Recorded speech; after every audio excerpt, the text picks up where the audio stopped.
Hello everyone, কেমন আছো তোমরা? আশা করি সবাই ভালো আছো আর আমিও খুব খুব ভালো আছি। আইরাস ব্লগে তোমাদের সবাইকে ওয়েলকাম আর অনেক ভালোবাসা। তো দুলাজান থেকে আসলো হলো আমার মা আর পাপা। তো সবার সাথে গেলাম হলো বোনের বাপের বাড়ি, মানে আমার ছোট জালের বাপের বাড়ি। সেখানে যাওয়ার পরে দেখো খুব ফটো মারামারি হচ্ছে। তিন বেয়াইন একসাথে হয়েছে, তো ফটো তো হবেই। তো এখানে দেখো মাম্মাম দেখে দেখে হাসছে। ওরা অনেক মানে খুশি আর কি, সবাই একসাথে ফটো ক্লিক করছে, গল্প করছে। আর আমি একটু মাম্মামের সাথে লাগছি, ওকে চেতাচ্ছি। তো এখানে সবাই যে যার মতো, হয় যে বনুকে দেখো খুব কি রিলস বানাচ্ছে আর আমি এদিকে ভিডিও করছি। তা আমিও বানিয়েছি রিলস। তারপরে এসে পড়লো গরমা গরম চা আর গরম গরম পপ আসলো। তো ভাবলাম চলো ফার্স্টে আগে খেয়ে নিই, তারপরে দেখা যাক আর কি ভিডিও করা যায়, কি করব।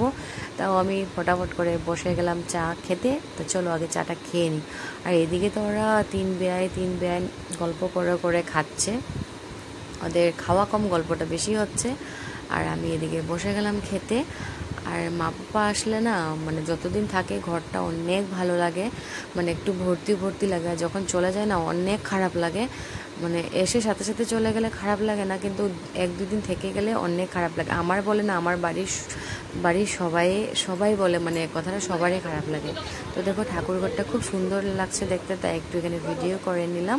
তারপর আমরা একটু রিলস বানালাম, আমি বনু মাম্মাম তিনজনে মিলে একটু রিলস বানালাম, ভিডিও করলাম। তারপরে রান্না দিয়ে দিলাম বাড়ির জন্য, গিয়ে শুরু করতে হবে রান্না বান্না।